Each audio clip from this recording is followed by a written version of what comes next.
have the truck rental business. Well, today we're an essential business because people need vehicles, FedEx, UPS, the hospitals, some of the food people. All of these people are coming to us, so we're certainly doing a job to supply those people with our business and certainly our trucks. But on the auto side, you're an auto dealer, in Florida. Right now it's tough. We're doing our business online. Service is open in many cases, but to me, we're not sure how we get out the other end, to be honest with you. I think the fact that many of our people are people that are taking care of their mothers, their fathers, their kids, the schooling, and to have this pressure of no income is very, very difficult. Now, the government has done a lot, small businesses, some of the things the Fed has done to support businesses in the United States, and they're doing that in other countries, but let's focus where we live today, is a big step forward. The unfortunate thing is everybody thinks it's going to be, we fall into this V and we're going to come straight out. The Mariners are coming off a win in their previous game. Hi again, everybody. I'm Dwayne Kuiper with former 20-game winner Mike Krukow for EA Sports MVP Baseball. Today's starter, Kurt Schilling. So that's going to be something we all have to deal with. But should be a great game tonight between the Seattle Mariners and the Boston Red Sox. We're going to take some of the hurt away from us, but for me, I think we've got to be very smart on how we get on. We've got to look at the individual mandates that we have in the cities and the states as far as social distancing, stay at home, et cetera, and some of these things, unless it's essential to do your business. And hopefully that this virus will hit the peak here sometime in April here before end of April, it'll start coming down. And at that point, we got all this technology. We're a great country with technology. Just look at what the doctors and science are doing today to try to find a vaccine.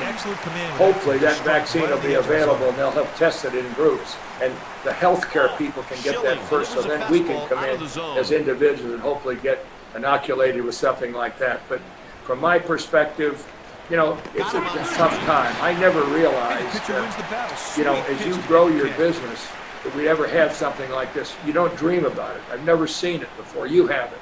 None of us have. And I think from a motorsports perspective, motorsports has kept a lot of people in this country happy. Think about your dad and what he brought to NASCAR and made this sport. They call him the Intimidator, but on the other hand, I don't know if you know this, he was a great friend of mine. We loved boats together, and I remember he and Rusty always had this, fist fight going on. But one day we're in Michigan, and we're in practice, and he and your dad, Rusty, were just rubbing in the practice. And he came in, I said, "What the hell were you doing?" I said, "I was just selling T-shirts for Dale." And the other good story, just to pivot here a little bit, was we were racing at Homestead, the last race of the year, Mike, and we were staying over at, we had our boats over at Ocean Reef, and Rusty had a helicopter, and Dale said, "Hey, could I get a ride over to the track?" Well, he didn't know I was going to fly it. So I get in, and Bill Brooks got in the right front, and Rusty and Dale are in the back seat. So I took off, and Brooks put his hands up like this. Dale couldn't believe it. The only time I ever had control of Dale Earnhart's seat was that day flying in the racetrack. So that's a good one. But to come back to motorsports and to think about where we are, our teams right now, we haven't been in the shop now for probably 3 weeks. And, primarily that's only people that needed to get in. We're waiting till we get the ability to come in under the proper requirements. We'll obviously social distancing we will certainly adhere to, but it's going to be interesting to find out when we can start. And there's all sorts of scenarios, both on the IndyCar side. We moved the Indy 500 late in August, so we want to, if we can preserve that race, that's something we want to do. I've been in discussions with Jim and with Steve Phelps over their scheduling. Can we run together? That's kind of how we put this Brickyard together, with the 2 races. So it's going to have to be a lot of creativity, not only personally, financially, and also socially. And I think for us today, every day changes. And with that, we're going to have to get smarter and smarter. But this is a great country. There's a lot of great people. And think about the people in the armed forces, the men and women that are keeping us safe every day, and the first responders, and all these healthcare people. You see these people in mass and things like that. But what's happening? The motorsports community is giving back. Think about building mass, building all of these things that you need to have to help these areas. So we got to pull together. And I'm not certainly a politician, I'm not a scientist, I'm a business person, and I'm a racer. And I know that racers can always come out on top. So I'm hoping that together we put our arms together as a team and we come together and make this happen and make our country better as we come out of here. Amen to that. I'm just curious, have you watched any of the iRacing? And my second follow-up question to that would be, did you notice the number 3 on Saturday, and did you like what you saw? Check out the defense. Well, I can tell you that I've watched every iRace for 2 reasons. Number one, we're trying to promote IndyCar, and number 2, I got a couple of my boys in there that have been pretty active. But the biggest news we had is when I got the call, Mike, and said, "Hey, Dale's thinking about running." I said, "Well, how can we be sure that he runs?" And I think that no, I saw that car, that nationwide car. It was terrific and interesting to see he and McLaughlin, kind of the outsiders coming in, running with the big boys. It's pretty good. And, pretty smart, weren't they? I thought it was terrific. I hope, Dale, you're going to run again with us, but I thought it was terrific for us, and I thank you for taking the time to join the IndyCar Series. And, hey, maybe when you decide if you want to run there real at the Indy 500, maybe you give me a call. We'll see if we can get you a good car. Yeah, if I ever did, you'd be the guy to call first. Terrific job. Hey, thank you, Everett. I really appreciate that. Let me ask you, as a car owner, I don't know that we've really had that perspective from a car owner. Either you're in Indy and you're in NASCAR. We are using iRacing, simulation racing, as a way to sort of bridge our, the engagement with our fans till we can get back to the racetrack. This is sort of sufficing that urge to see some racing and see our drivers compete. It's doing a really good job, in my opinion. How do you, the owner, feel about that, and how is that helping your partnerships, your relationships with your sponsors? Because otherwise they would have no engagement, no presence on network television or social media, and this is creating quite a buzz, through those partnerships and engagement with your PR people, your licensing people, and the drivers themselves. So as an owner, how important is that to you? Is it doing a really good job for you?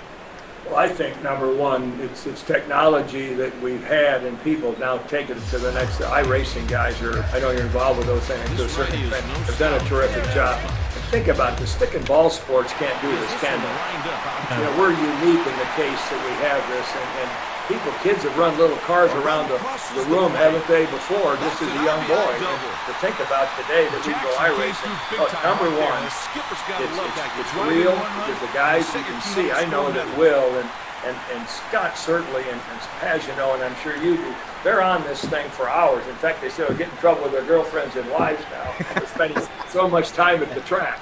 But the technology has been terrific, but more important is, I think that what it's done is kept us relevant, because it keeps our drivers, they're in social media, they're talking about it, the cars, the sponsors, I think is key.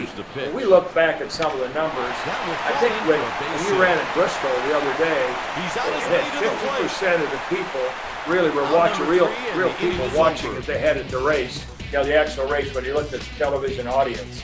And we had about the same when we ran, I think 2 weeks ago. So to me, that's giving us relevance. It's keeping our sport, our model, our license in front of our fans. And it's creating a lot of interest. One thing I do think, though, we got to be careful we don't oversaturate it. We can't run every single week and every driver, because you want to keep, Earnhardt, is he an Indy driver? Or is he a stock car driver? We talk about this internally, and we don't want to cross-pollinize, because I think NASCAR fans want to say, what's going on with the NASCAR people? Now, we wanted to have an Indy. Let's have a couple of extra people that could come in, invited guests like Dale, like Jimmy had been. I think that really makes a difference. But again, too much is too much. I think it's like everything else we do. So I think, Dale, you're probably a good student of that, and with your relationship with the people. Let's make these events real, because sooner or later we'll get too much of it. I think we want to keep it really in a position where every time there is one, it's something special. Yeah, I agree with that, buddy. Man, we appreciate your time today. Like I said, it's top of the interview. I know you went out of your way to be here with us. Our fans and listeners really appreciate it. You're an amazing guy. One of the best public speakers that I've ever seen in my life because you speak from the heart. And I want to tell you, that brings to mind when I would go up to accept an award or any kind of a opportunity when I was public speaking, I leaned on a prepared speech for all of my career until I saw you speak. I don't know where exactly we were at, whether it was the Xfinity banquet or the NASCAR banquet, but I saw you speak, and you did this entire speech and thanked every individual, all the people throughout your company from the heart. And it really motivated me to do the same. So thanks to you. Now when I go up there and get an opportunity to talk to anybody, I rarely ever prepare any remarks or any, because I want it to feel and be genuine, and I want my heart to be in it.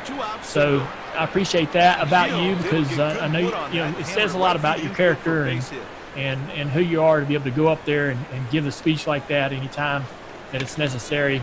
So again, appreciate everything you've done for motorsports across the board, everything you're going to do in the future. We're so thankful to have you on the show, buddy. Well, Dale, thank you for the kind comments, and I say this from my heart.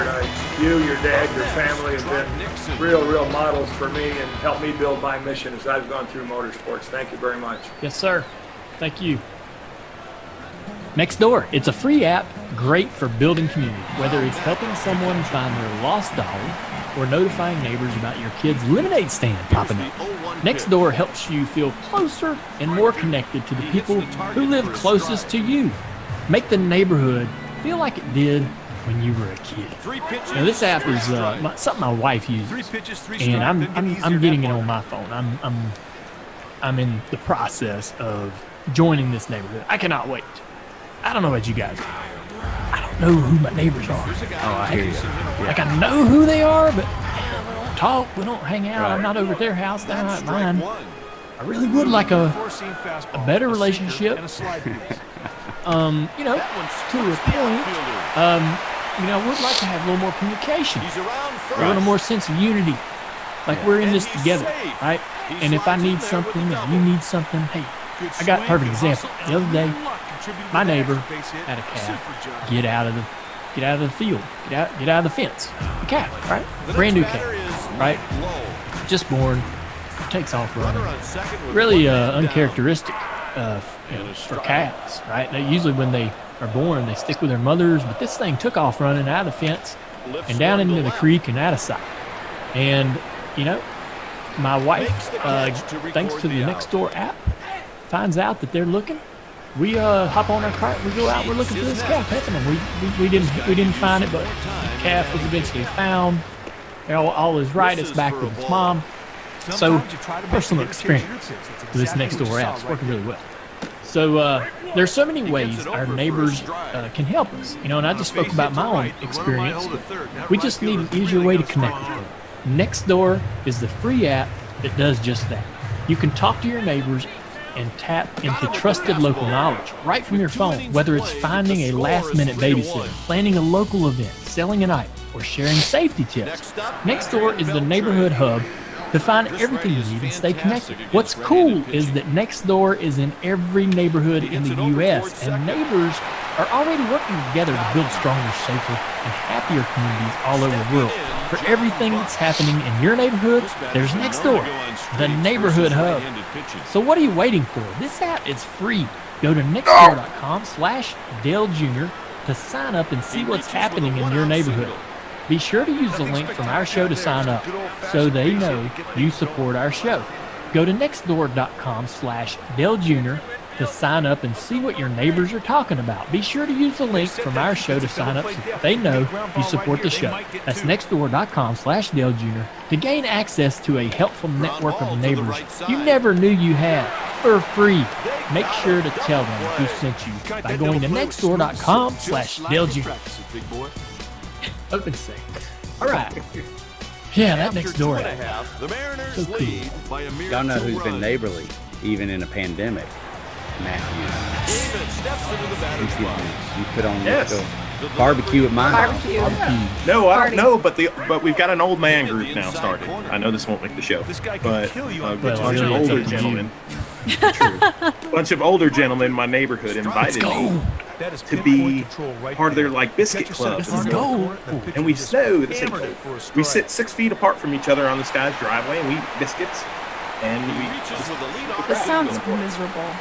I love it. I'm like a closet 80-year-old. Biscuit club. So David Hovis does that too. Like they sit out, they're in this little neighborhood, and they sit 6 feet apart in lawn chairs and hang out and grill and do whatever. But, and it's funny, you and David both made sure, which he does in his post, his social media post, to say, hey, we keep the 6 foot distance. Look at us all in my picture, 6 foot apart. Knowing damn well when you ain't taking no picture, y'all are standing right beside each other. Exactly. Hey, Bobby. Is that homemade gravy on that biscuit? Bobby, you making that sun-drop cake again this week? Larry, I'll trade you a liver bone for that sausage. Yes. Give me that biscuit. You know y'all are getting all close to each other. Not. I ain't believing it about 6 feet. You lying. At the biscuit club, I'm not. But my neighbor next door, when they come over, I'll go within 6 feet of him because I know he's been quarantined too. Jackson up next. You have to act like everybody has it. That's right. Crushed that one. Okay. That's a Understand. two-run blast. Yeah. What's the name of this? Didn't we figure out what the name is? No, a bunch of people make stupid advice like green flag pit stops. Nothing beats open segment. I don't think it was good advice. Nothing's as good as open segment.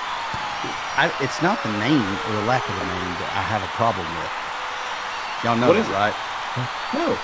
It's the fact that you say time for the open segment as if It's like, hey, it's like on that It's that like Jimmy broadcast in Fallon. that broadcast in New Hampshire. Hey, I'm gonna read this promo. Exactly. It's like if Jimmy Fallon were to walk out on the Tonight Show and go, now is the monologue. I'm going to tell a joke and the punchline will be, and then he tells it. I mean, it's like, it doesn't seem natural. That's my problem. I don't care about the name. Okay. All right, well, let's talk about it. So we got a big 6,000-pound elephant in the room. It's not a joke. Let's talk about it. Kyle Larson went on social, well, not on social media, but he was racing online on the Twitch stream, and which is broadcast by a lot of people that are in the race. Says the N-word. He thought he was communicating to a small circle of friends, but it was being broadcast to everybody. And it's Mike. You wrote an article about this on Dirty Mode Media. Yeah, I did this morning. Yeah. I was trying to process my thoughts and trying to understand, like, what am I willing to, what am I willing to say about this? I mean, because it's just so weird, and it's layer of anxiety. I mean, it's just, and so I wrote a little piece of where my feelings were, and it wasn't tacked on with anybody's name other than mine. You can go to, if you want to know where I'm at, you can go there. But I'm just, where I net out with that is, I think, here's the thing. I think that we could get caught up in looking at all the bad things, and there are many, all the bad things that sort of come out of this. Like the way it makes our sport look, or like what the punishment, is it too much or is it not enough? And I think all of those are distractions to what the root of the problem is. And the root of the problem is, why is that even in anyone's vernacular to begin with at this point? And that's what I don't understand, because if it's in your vernacular, then you, in those moments of surprise or or anger or whatever, that you say things that you don't think about, and it's that, and I just don't. I worry about how something like this transpires into other problems that are no better than what Kyle said, frankly, in my opinion. I mean, the stuff that I see on social media in a response to this kind of thing is just as troubling to me on the way people react to it. And I just speak for myself, frankly. I'm not speaking for anybody else. And so I just think that Kyle Larson probably regrets it, and I've seen his apology now, and I hope that he gets back. I hope he does. I'm sure he's, but there's just some things that are hard to get by, and this is one of them.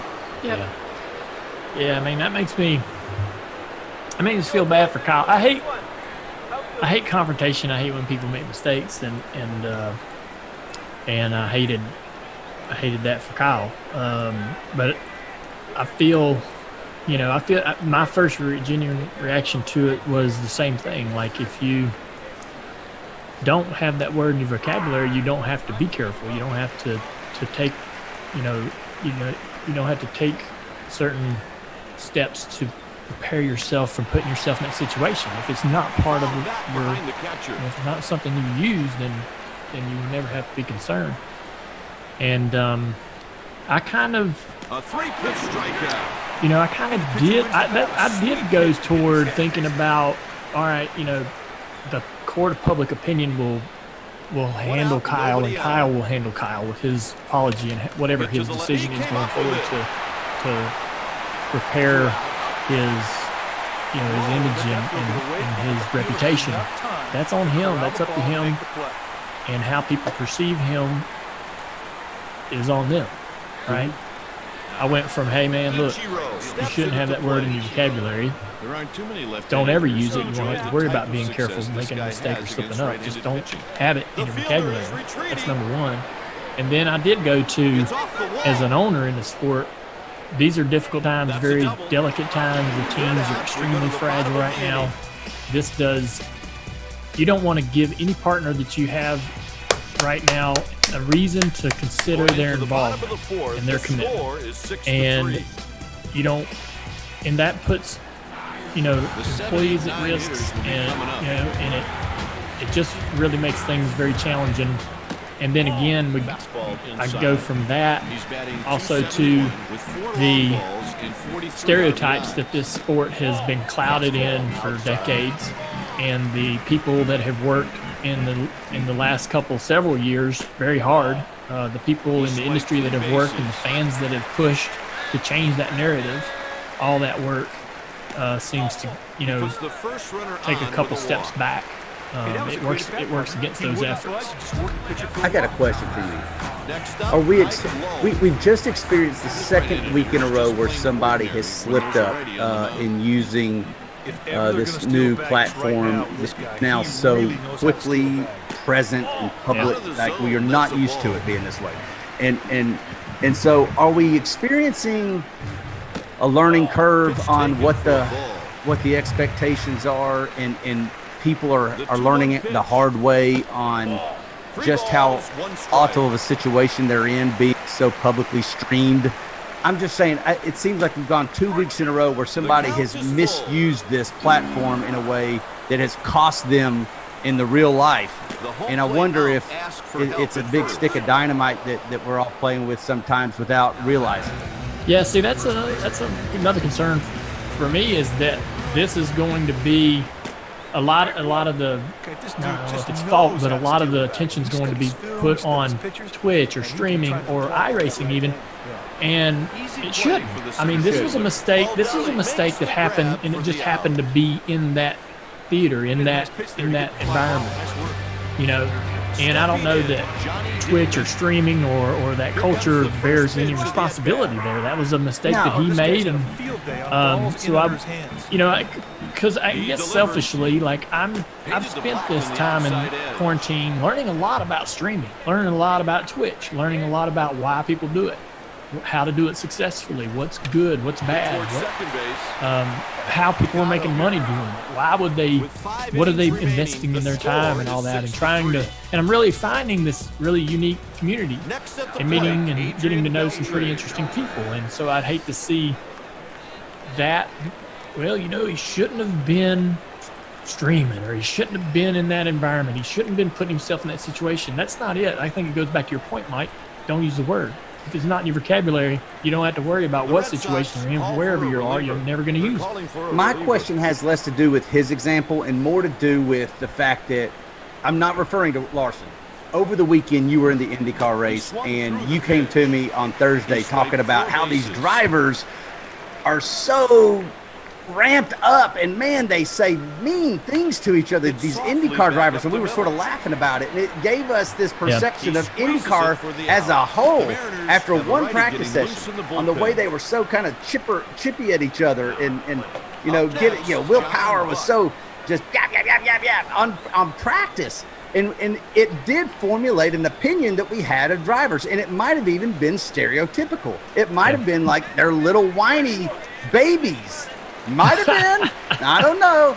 But so let's remove the Kyle Larson thing and just say, in this platform, it is actually exposing us on a different, if not more level. The transparency is even more. Who knew? And I wonder if we're not prepared for that level of transparency without it affecting the way people view us. I mean, you got people losing sponsors already. And so now we're sitting here laughing about the IndyCar racers during a practice session. It didn't really get any better during the race, if you ask my opinion. And that's just the limited stuff that I heard. Yeah. And I guess that's a better example of what I'm trying to get at. I get frustrated in racing online, and you hear other drivers get frustrated, and we chat back and forth. And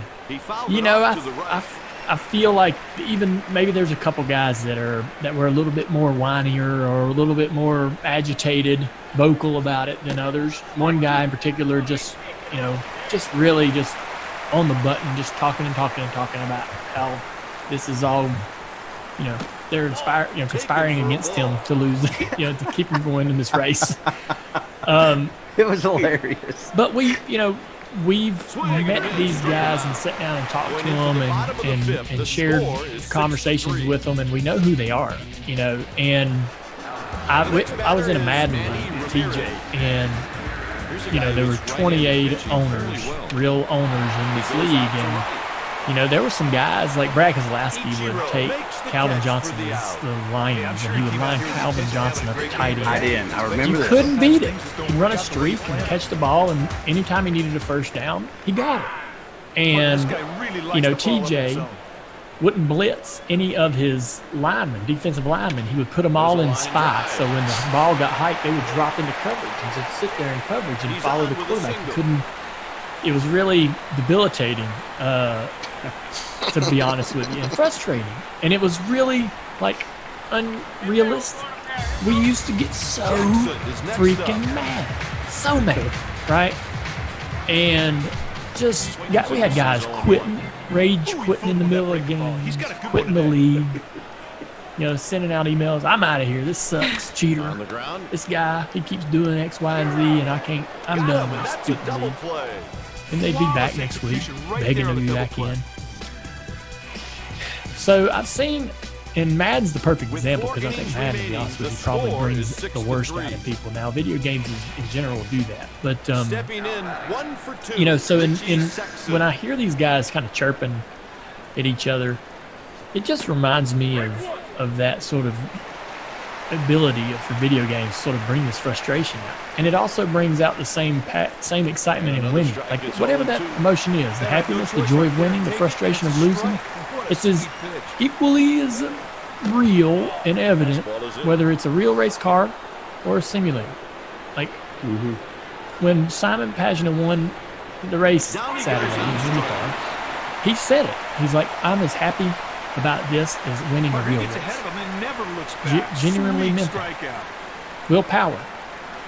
I led all the laps. I had a great shot at winning. I'm mad that I didn't. These other guys went on fuel mileage. That's BS. He was just as disappointed and he might not admit it. Probably never will admit it, but he's probably as angry or it got under his skin just as it would have been a real race car. So that comes out over the microphone sometimes when they're talking, because they're just so used to being blunt. They're race car drivers, they get right to the point. And so that kind of stuff does really, I laugh at it, and I know that, somebody that hears that on a stream is going to go, wow, I didn't, that guy, he really is. If video games, and I'm not calling this video games, but I'm taking your word. If Madden or whatever it is brings out the worst of an individual, then it can. No, I'm not saying everybody, but I'm saying it can. Then having it on such a sudden public forum, all of a sudden, like I think that and this, if we are still keeping Larson's deal separate from this. Separate. I'm not referring to Larson. Absolutely not. his No. what happened there has no bearing on this conversation. Exactly. But we're just talking about showing your personality and being Exactly. being a little bit of an over complainer. Yes. Or calling somebody an a-hole. Yes. Or getting genuinely angry at something. Because you would admit you take a deliberate effort to not say things that you might want to say. Yeah. Do you not? Yeah. Well, so Okay. I know that we're streaming. I know that, we're streaming live over Stephanie's feed to however many people, 27,000. On Facebook and so forth, whatever, so I know people are watching. So there was one point when I was pulling out in practice right before the race started. Stephanie started his stream. I'm sure people were on it. And I asked the guys as I was coming up pit road, I said, hey, cars pulling out on the racetrack, blending into traffic, do you want us to stay low or high? And they said, stay low. So I said, no problem. Come off turn 4, I get down on the apron. Sebastian Bourdais is in front of me, came out on pit road with me. He stayed on the racetrack surface just above the apron at Michigan, and they all crashed, because he squeezed them. They were 2 or 3 wide, and when they got to him, it was 4 wide, and they bounced off each other. And I'm like, F. I said the F word. Okay. I said, in response to Sebastian, like, why didn't he get on the apron? He's sitting there, and see me, in the mirror on the apron. Why don't he just come down there? Like we were talking on the radio to everybody, like they want us to go low. And as soon as I said the F word, I went, ooh. I just said that on the stream, my goodness. And I was talking, it is what it is. I've said a few cuss words on the broadcast, and gotten a pass. But if I say an F-bomb on the broadcast, that won't be no pass. Ain't gonna be nobody laughing about that. Now, there'll be a lot of fans probably think it's funny, but I will be in big trouble, and so I think you just have to try to do a better job, even when you're at home, around your family, around your daughter, to choose not to use those words. And I don't do as good a job of that as I can or could. Because if I say the F word, which I do quite a bit during the day, my wife reminds me, if I say that in everyday life, in a comfortable moment of whatever emotion, it could be said on a broadcast, and that's a very terrible risk to take. But I think that the concern, I think the one thing that we need to be aware of, if we're going to continue to race online, we're going to continue to allow anyone to stream, any of the drivers freely stream their point of view while they're hearing the audio that's coming in from the driver chat and all that. Everyone that's in this race just needs to be aware that you are being streamed. And that should be an unsaid, unspoken sort of code that, hey, man, I'm going into this public arena. I need to, try not to cuss, try not to say anything ignorant, and, be a good representative of not only myself, but, the organization I race for and the people that are watching that are pulling for me and pulling for our program. I think even in some of the pickup races, I take that very seriously. Even when I get on there just to have fun, like I don't get into those spats, that you tend to have where guys go, you cut me off, I'm wrecking you. You can't effing drive, Earnhardt, whatever. I'm not going to get into those comments and those discussions because it leads nowhere, and it'll be a clip online somewhere of my rebuttal to this guy's digging me, and that's all they're trying to do is become YouTube famous, by getting you to say something stupid, so you just have to be aware that in this arena, man, everything's live and everybody can see it and watch it and clip it up real quick and put it out there on the internet and live forever. In other words, apply the same standards you would apply if you were at the racetrack or doing your actual job, not at home. You're applying the same standards. And I think that's where a lot of people probably went into the last several weeks appreciating and thinking it's great this thing is giving NASCAR its relevancy and racing its relevancy, but haven't exactly transferred the standards in which you would apply at the racetrack, and therefore are getting caught a little bit with, you can't quit during the middle of a race. You wouldn't quit during the middle of a race, Bubba Wallace, if you were running that car regularly. So why would you apply that same standard here? Well, Yeah. probably because what he's used to doing during in a gaming situation. Right. So Shows you how real this sim is, right? Well, I just feel like that you got if there's real repercussions on the line, whether it's soiling your own reputation or partnerships that you have that depend on you doing a good job of representing them, you got to walk in there and when you sit down in that chair, you're going to work. yeah, Yeah. And I don't, people are going to say, oh, it's getting too serious. This is, taking all the fun out of it. I'm sorry. I am too. That's the way you got to approach it. Absolutely. You can still enjoy what you do. You can still sit down there and have fun with it. Now, I've got to practice what I preach. I'm going to be putting in situations where you're going to bite your tongue and not lash out at somebody that might have done you wrong. And I've done, like Smithley, right? Smithley. Garrett Smithley runs over me at Bristol, cleaned me out. We take care of each other.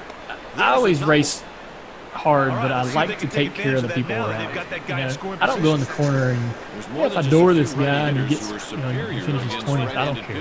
That's not my mentality. I race like, man, I love this position, but I'm not going to cost this guy 20 spots trying to get it.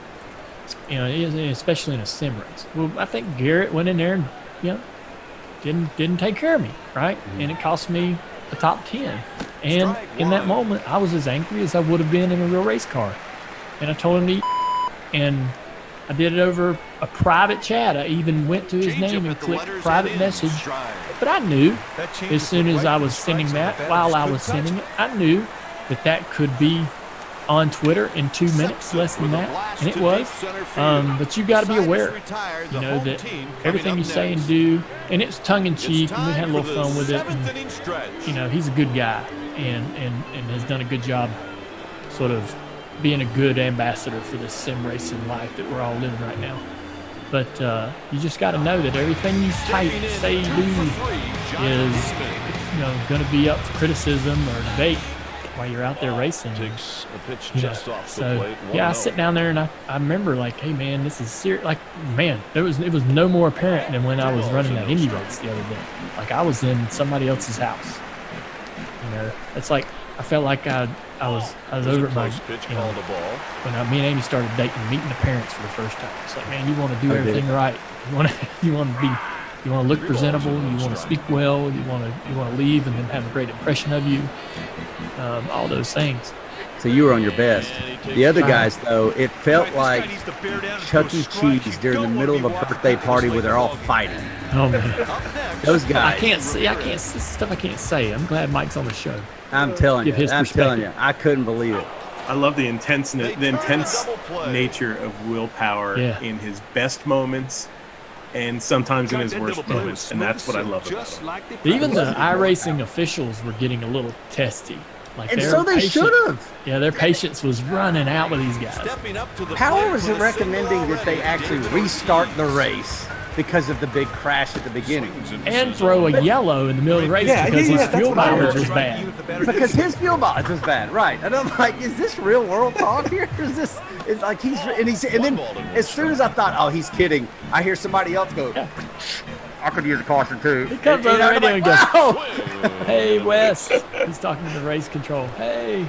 Yeah, we Wes use is like, caution, we're not throwing a caution unless there's a big pile up, okay, guys? Use a caution. Those other guys that got the pit on lap one got an advantage. Because they can't. They chose the pit. It's called strategy. Oh, it was so funny. Hey, on a much lighter note, can we just say congratulations for being a nominee for the NASCAR Hall of Fame? Did we not talk about this last week? Can we? It didn't happen in the last show. It happened since then. You are a NASCAR Hall of Fame nominee now. Yeah, and man, I got to be honest with you.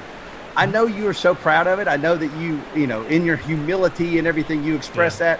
But I got to tell you, for all of us that work with you and for you, it's almost just as much an honor for us, too. And so I think we all sort of kind of share in the excitement for it, to be honest with you. Please share in it. Because it's such an awesome honor, and congratulations on that. Man, it is. So you're right, Mike. So to get that kind of recognition, it took Kelly, you, and the list goes on and on and on. So absolutely, you guys should feel some ownership and some accomplishment, some sense of pride and accomplishment in that, because it doesn't happen without you guys. I certainly wouldn't have made the choices that I needed to make to be able to succeed and not only have the statistics on the racetrack, but also the personal decisions and choices of becoming an owner in the Xfinity Series, how we went about that process to become successful. The decisions I made outside the car to be a representative of not only myself, but the sport and ambassador for my partners and all that. It's all sort of culminated toward this total package that's been judged to get this acknowledgement, right? And you guys played a starring role in all of that. And so, it is a sort of a giant team effort. And I think it's really cool. I can't wait to see how it all plays out. And I can't really say that I'm super nervous about being chosen as one of the inductees for this class. I can't say that I would feel any real disappointment if I was passed over. There's so many deserving guys, and I'm not just saying those words. I know that. So, when you lose a race, say you finish 6th, and you look at those guys in front of you, it really sucks when you see a couple that you should have beat, that you're better than. Well, if I don't win this race, I know that the guys that are in front of me belong there, right? I'm never going to go, damn it, how did he get in? That's a snub. I'm never gonna have that emotion, because this is, this class that I'm in, and if I'm in a few more going forward, there's going to be worthy people that deserve to go in. So if that happens, it happens, but it's going to be fun to watch the process sort of play itself out. And I was really, really happy with the response that I saw from the nomination. That was really nice. You always kind of wonder, there's going to be the people out there that weren't a big fan of your career that are going to be hard on you, whether you deserve it or not and all that. But the response that I saw was very positive, so that's meant a lot to me, because that is a component for me. As much as you kind of try not to let that bother you or affect you, it does. It's going to be part of the experience. So it's been real positive. My wife was super, super thrilled, gave me a huge hug. So yeah, it's awesome. It's an awesome thing. I even got some texts from Hall of Famers, guys that are already in there. And yeah, that was so nice. Tony Stewart, Ray Evernham, and several others have already reached out to congratulate me. And you know what it is? It occurred to me. Without the Hall of Fame, or without any Hall of Fame, you got to explain to Isla, who never got to watch you race or will remember it, what you achieved. I was a big deal, Isla. I tell you what, I won me some races now. You know how we were just a few weeks ago having to explain to Brexton Bush. He won 2 Daytona 500s. And it was cute, and it was just, this fun little moment. Well, you're going to have the same conversation with Isla, right? And you don't know whether it's going to even register the significance of it. With the Hall of Fame, hoping you make it. And I feel confident you get in. But even with this nomination, that's one less thing. It's a validator, right? It justifies everything, and it kind of does the explaining for you, right?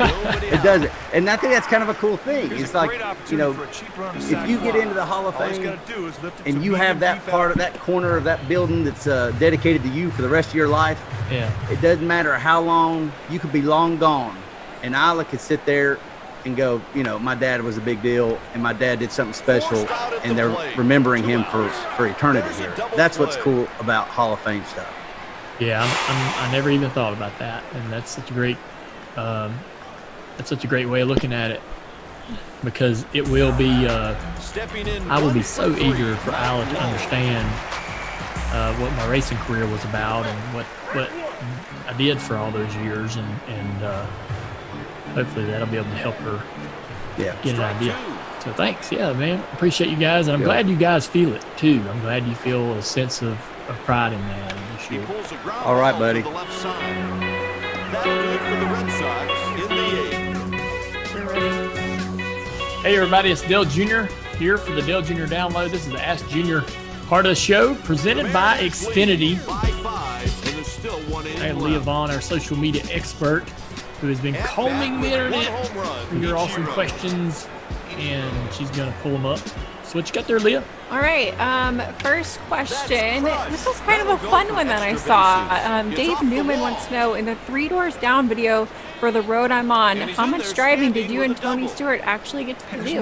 Well, all of it. So, yeah, I would say me and Tony did 95% of the driving that you see in the video. There were a couple pieces of the driving that they had done before we got there. But, yeah, all the stuff around the racetrack and driving to the track, driving around in the streets, that was me and Tony. I was really surprised that they basically, had us sitting there at the stoplight. We shot the couple looks at the stoplight, me and looking at Tony, the girl, and all that. And then they were like, "Hey, you guys are going to do the driving here to this, and you're going to turn here." And I'm thinking, "Wow, we're doing it. Okay." I thought they'd have some stunt guys, and I'll figure out how to drive this Tahoe or whatever I'm driving here on the fly. Like, okay, we're going to do some drifts and all kinds of good stuff. But, I mean, we got a hold of it pretty quick and had some fun with it, and never ran into each other. We came off close a few times, but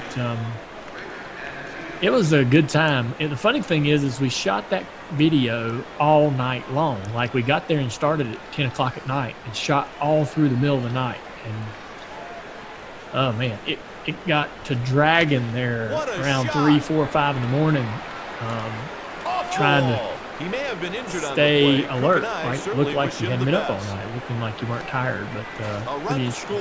Let's stick on the music topic because we actually have another question. Cassie Smith, have you been listening to much music during quarantine? If so, what artists and songs have you been playing recently? So let's look at the phone. My buddy Tim Duggar, a country music artist, just came out with a small LP, small new collection of songs that I have been talking about quite a bit on social media. And I love those songs. It's really good. Here, let me go to my recently added. David Nail and the Well Ravens. All right, so this is a really good song called In My Head on that record. I like David Nail and some of his music. Tim Duggar, Home Away from Home. That should be the #1 country song in America today. Home Away from Home by Tim Duggar. If you don't play that and want to get up and do something and have some fun, if that doesn't get you in the mood, I don't know what will. Speaking of Tim Duggar, did you see what he just tweeted about you? No. Jimmy Means Racing said, "Let's reverse the question. Who is the rudest driver you've ever encountered?" And Duggar chimes in and says, "Dale Jr. If you try to take over and control the music, he gets pissy." Yeah, well, he's right.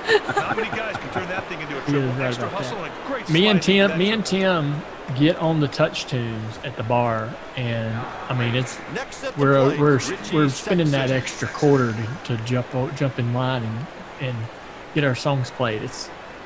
And there's songs like we'll have so many songs teed up individually. We're sitting there playing our songs and trying to beat each other with the jukebox. We'll leave and that thing's still playing our music for 2 days. Oh my gosh. It's crazy. All right, Jessica Holler, she saw pictures of your haircut on your Instagram. She wants to know, how did it go with Amy cutting your hair? Any mishaps? No problem at all. She was pretty good, and we just did like a kind of a #4 on the sides. We got the back a little closer with the 3.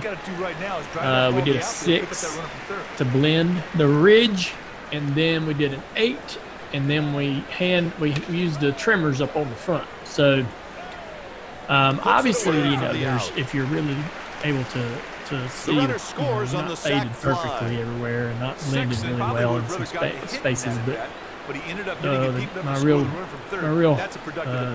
real haircut or hairdresser or whatever should be able to tune all that up. But I was just glad to get that stuff off. I couldn't even wear a hat. None of my hats fit. I was thinking I was gonna like it. I was like, man, I'm never cutting it. I'm gonna see how long it gets.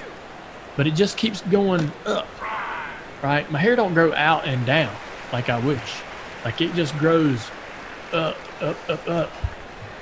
And Amy just finally, she didn't even tell me. She's like, I got a box I'm waiting on. It hadn't showed up yet. I'm like, all right, what's in the box? She goes, clippers. And on 3 pitches, he's Clipper. gone.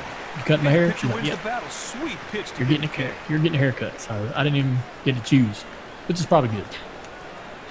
Our friend Higgy's back this week. He wants to know what characteristics of the virtual Indy car stood out to you the most. In what ways was driving that car different than a Cup or Xfinity car at Michigan? Well, George the takes arrow, ball 1. the dirty air was real bad. And it was really not, it was not a problem if you were in first or second. You were in really, really good shape and the car drove really good and turned really good. But as you got further back in the pack, and I qualified real bad for some reason, but so I'm sitting around 15th early in the race, and I had zero front grip. And it's just you're dying a slow death with that right front tire burning off. And there's really nothing you could do, because if you drive harder to try to get further up toward the front, you just burn that right front off sooner and end up fading really quickly at the tail end of the tire life. Tire degradation in that race car and that sim is pretty heavy.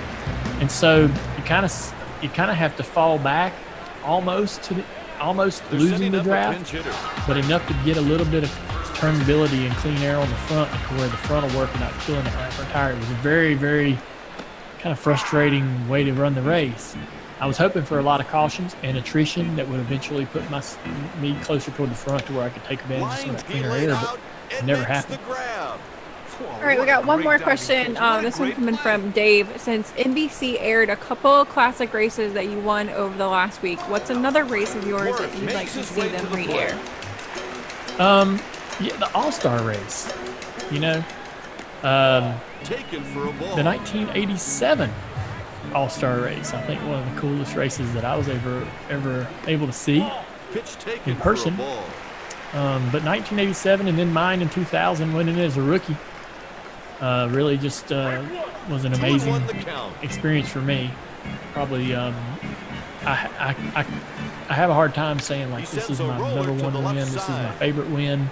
I don't have any win that I could say that about, but I know that the All-Star wins in that argument. Like, I know without a doubt that whatever the others are, they're fighting with this All-Star win for number one. So that was a cool one. I think the Richmond race where I passed Dad and held off Terry Labonte to win my second race in 2000 was pretty cool. Anytime I got to race around Dad, I like watching those. Because I imagine, this is what I like in the IndyCar on the simulator. I would rewatch the video of practice and stuff, and I would watch from the car behind me so I could watch myself drive the corner, and then I would criticize my driving, right? So I would, and I do that with the Cup stuff too. When I watch a replay of the race or whatever, I get in the car, I get in the cockpit of the car behind me and sort of criticize my entry. Man, I drove in the corner wrong, or what I did wrong in the middle of the corner, or what could I do better? How am I driving the track, and how can I do that better? And you can really see from that point of view. And so I've always wondered, in the rare moments when I was around my dad, what was he seeing when I would pass him? Like I passed him at Richmond for that win, passed him to go up there and win the All-Star race in 2000. And sitting in his car, him driving the way he was, kind of always focused on his deal with the blinders on. And then here I go by, I'll bet for a moment, maybe he kind of looked up and maybe just enjoyed that for a second, or I don't know, was very proud for a moment or what, right? I don't know.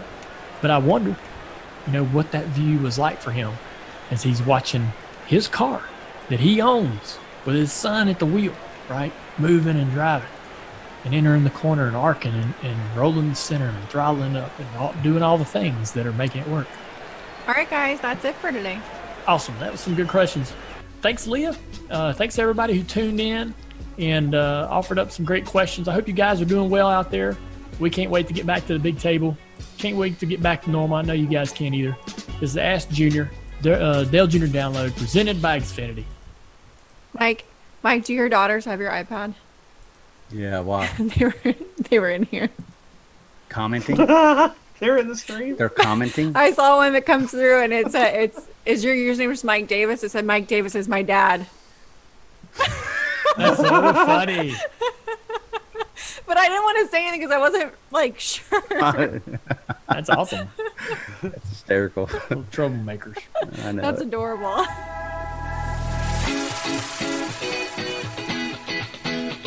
It's time for the Valvoline segment. We like to be original here at Dirty Mo Media. Nobody wants some of the vanilla stuff. So we want to be different. When we talk about originals, for us, Valvoline comes to mind. They're the original motor oil. See what I did there? Motor oil. Have inspired us to talk about originals in our sport. This week, let's get a little personal. We'll start with you, Leah, and then we'll go around the horn and end with Dale Jr. Who's the most original racing personality that you have spent time with or been around in this sport, and why? Oh, that's easy. Antron Brown, and anybody that's ever watched him or talked to him knows exactly why. He is one of a kind, the most charismatic, entertaining guy, but once he gets in the race car, he means business, and it's really cool to watch that transition. I feel like that's something that you don't find very often. So, Antron Brown. Antron Brown. All right, Matthew. Oh, I thought you was going to say Force. Go Antron.